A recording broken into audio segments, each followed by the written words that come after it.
Every day the headlines tell us the same story. The economy is booming, recession fears grow, GDP beats expectations. But here's the question: what even is the economy? And more importantly, does it matter to you? Because in the real world, outside of data dashboards and stock tickers, life feels, well, more complicated. Wages feel stagnant, rent is rising, and billionaires are richer than ever.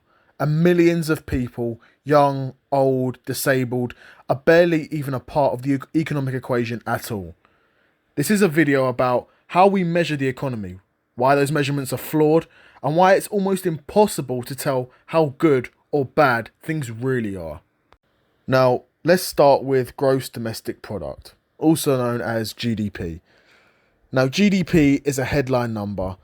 It's the measure politicians and news anchors point to whenever they want to prove the economy is growing. In truth, and in theory, the GDP adds up the value of everything a country produces and consumes. The goods we manufacture, the services we pay for, the investments we make, and government spending. But here's the catch: GDP doesn't care if the growth is meaningful, fair, or even sustainable. If a city gets hit by a hurricane and we rebuild it from scratch, GDP goes up.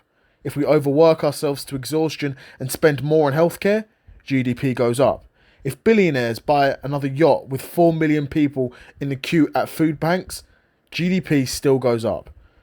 If you're a stay-at-home parent or someone caring for a disabled relative at home, your work has no economic value in the GDP model. It's not counted.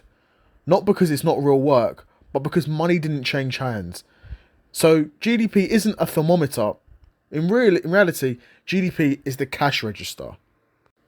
Now, let's talk about debt, because debt isn't just a side effect of the system, debt is the system. Our entire modern economy depends on continuous borrowing. Governments issue debt to fund public services, businesses borrow to invest and expand, and individuals, we borrow to go to university, buy homes, start families, honestly, even just to survive. And here's the paradox: the economy grows the more we borrow. In a world where growth equals success, we're incentivized to expand this debt bubble forever.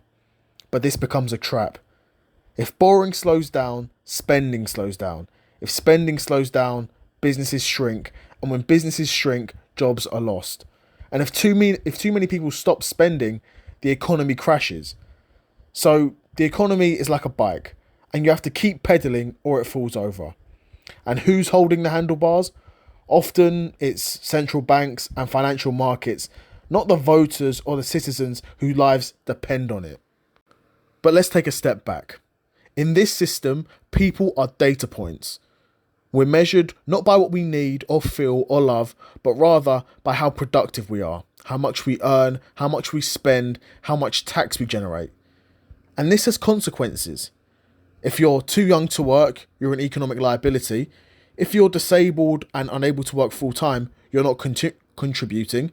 And if you're retired after a lifetime of paying in, well, now you're just dependent on the system. This economic lens sees people as units of labour, and it creates invisible hierarchies. The healthy, full-time salaried worker is the ideal citizen. Everyone else, less so. But should our worth be based on our input? If a young person writes poetry but doesn't earn from it, are they unproductive? If a disabled person mentors youth online, unpaid, is that not value?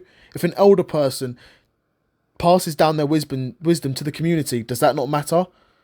Unfortunately, our current metrics say it doesn't. And even the data itself is biased. Unemployment figures don't count those who've given up on looking. Inflation stats are averaged out, so if energy bills double but your rent stays the same, it tells you nothing about how you really feel. Poverty lines are drawn arbitrarily. Income brackets ignore regional differences, and most surveys don't even track mental health, time scarcity, or quality of life. We act as though economics is science, objective, clinical.